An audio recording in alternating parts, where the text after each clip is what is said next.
So hello guys, what's up? It's me again, si Mima Alicia Nyot. Nagbabalik ulit para sa ating panibagong video. So sabi dito sa balita, dilima kay Duterte.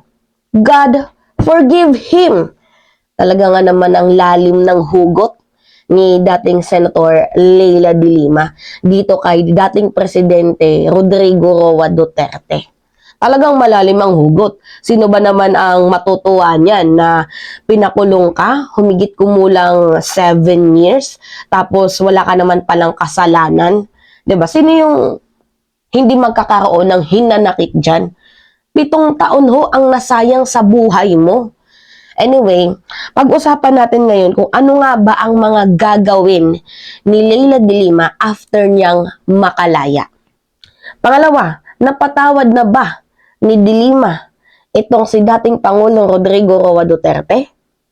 At pangatlo, gaano kalalim ho ang sugat ni de Lima? At ang pang-apat, may kinalaman ba si Pangulong Bongbong Marcos sa paglaya ni de Lima? So ngayon, sasagutin natin yan isa-isa kasi yan ho yung most question sa mga recent vlog ko. So hindi ko na i-indicate kung anong pangalan pero madaming nagtatanong ng mga question na yan na pare-parehas. Anyway, sagutin natin ang tanong na, ano nga ba ang gagawin ni de Lima after niyang lumaya? May papanood ako sa inyong video, guys. Panood natin.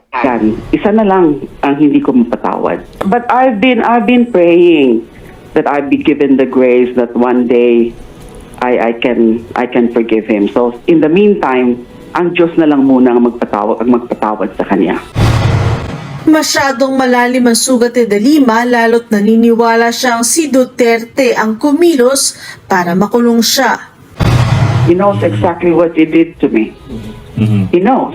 Kailangan siya talaga humingi ng katawaran. Hindi lang sa akin, kundi sa mahal ng Panginoon. Ang siguradoan niya sa ngayon, kakasuhan niya si Duterte. Damay rin sa kaso si dating Justice Secretary Vitaliano Aguirre II.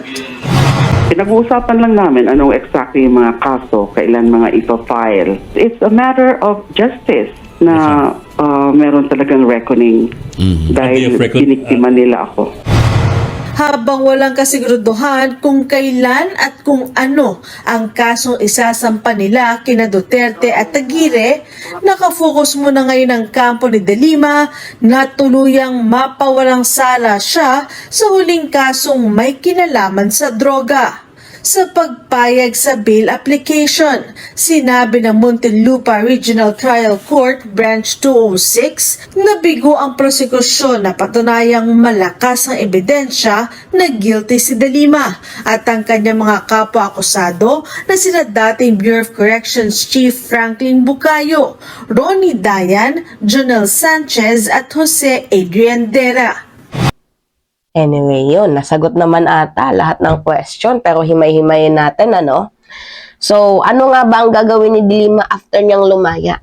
Ang malinaw daw ho sa ngayon ay kakasuhan niya yung mga taong involved sa kanyang pagkakakulong. Kasi guys, itong kaso ni dating Senator Leila de Lima, it is a fabricated case. Kumbaga, pinlano, tinrabaho. Kasi ganito yung simula niyan. 'Di ba si de Lima guys ay gusto niyang paimbestigahan ang Davao Death Squad. So dahil nga gusto hong paimbestigahan ni Leila de Lima itong Davao Death Squad kasi 'di ba siya yung Commission on Human Rights nung panahon na itinalaga siya ni Gloria. So gusto niyang paimbestigahan itong Davao Death Squad. And then ang nangyari, bigla siyang nakulong. Kasi guys, ang pangyayari na to ay concerted effort. Concerted effort yan ni Digong at ni Gloria. Kasi nakulong ang tao eh. 'Di ba? So bakit siya nakulong? Kasi nga, concerted effort. Pinagtulungan siya ni GMA, tapos itong si GMA, paano-ano pa sa liig niyan. Kunyari, may sakit. Duruin mo, presidente itong gaga na to, tapos ganun yung itsura. Anyway, yun na nga. Basta talaga high critics ka ni Pangulong Duterte noon, dating Pangulong Rodrigo Roa Duterte, may kalalagyan ka. Just like what happened dito kay Antonio Trillanes. Ginawa niya ng issue na si Trillanes daw ang nagbenta ng Sprati Island doon sa West Philippine Sea. So, kinasuhan niya at madami namang naniwalang mga DDS na may kasalanan itong si Trillanes. At kahit lumabas na ang desisyon ng ombudsman, still ganun pa din ang pananaw nila na si Trillanes ang nagbenta ng Sprati Island sa China. Or in fact, napatunayan na hindi naman daw siya nagbenta kasi wala namang kakayahan ng senador na magbenta ng ganyan. 'Di ba? Fabricated story. Mahilig si Digong gumawa ng istorya. Lahat nga ng sinabi ni Antonio Trillanes noon nagkakatotoo na mayroon siyang hinala sa bank account ni Duterte. Ngayon guys, naglabas ng SALN si Duterte? Wala. Simula pa ng 2017, hindi na siya naglabas ng SALN niya. So, sabi din ni Trillanes noon, pag magpadala ka ng worship dyan sa West Philippine Sea, wala namang pipigil sa'yo. 'Di ba? Kasi tinatakot ni Duterte na kapag mag-send daw ng worship doon sa China ay gigirahin na tayo. Nung nag-send si Pangulong PBBM ng worship, barkong pandigma doon sa West Philippine Sea, ginera ba tayo ng China? Wala. Nanahimik sila. So, lahat ng sinabi ni Trillanes noon na pagsisinungaling ko noon para sa kanila ngayon ay nagkakatotoo. At tama din naman si Trillanes sa pagkakasabi niya na itong si Digong, sala sa init, sala sa lamig. Totoo yan. Nung panahon ni Gloria, kinuha siyang OIC. And then after ng term ni Gloria, umalis siya. Nung nalaman niya na malakas itong kampo ng kanyang anak, diba si Gloria, si Ninoy, yung anak niya, bigla niyang pinuri itong anak niya at itong pamamalakad ni Cory Aquino. So, lahat ng ginawa ni Digong ay para lang magkaroon siya ng kapit na siyang ni-reveal ni Trillanes. Kaya nga naman, isa lang masasabi ko, lahat ng naging critics ni Duterte noon ay talagang literal na meron binaglalagyan. Kagaya dito kay Dilima, talaga nga namang nagdusa. Although hindi ako sympathizer ni Dilima, guys, pero I am here for the truth. Hindi ko din kasi gusto yung ginawa ni Dilima kay CJ Corona. Hindi ko yun malilimutan, guys. Yung DOJ siya, nakikipag-party, hindi ko din yun malimutan. Madaming issue si Dilima na hindi ko malilimutan. Pero, iset aside natin yun. Dito tayo mag-focus sa issue niya. Na kung saan, hindi naman talaga makatao ang ginawa ni Duterte sa kanya. To the point na pinakulong niya ang tao, ginawa nila ng fabricated story, yung mga naunang testimonya ng mga testimony, tinakot nila. So, nakakalungkot. Tapos ngayon, sinisisi nila si PBBM sa paglaya ni Dilima. Anyway, pangalawang question, napatawad na ba ni Dilima itong si Duterte? Sabi ni Dilima, siguro sa ngayon muna, Diyos muna ang magpapatawad sa kanya. So, literally, na hindi niya pa napapatawad si Duterte kasi malalim na sugat ang iniwan niya Ngayon, gaano kalalim ang sugat ni Dilima? Siguro, ngayon, nag-heal pa siya on the process of healing. Pero yung sugat, yung wounds na iniwan ni Duterte sa kanya ay napakalalim. Kumbaga, tagos sa likod na mahirap pang mag-heal sa ngayon. So, sino ba naman ang hindi magagalit, guys? Pinakulong ka, 6 na taon, humigit kumulang, sobra 6 na taon, tapos mapapatunayan na wala ka naman palang kasalanan, talagang maghihimotok ka.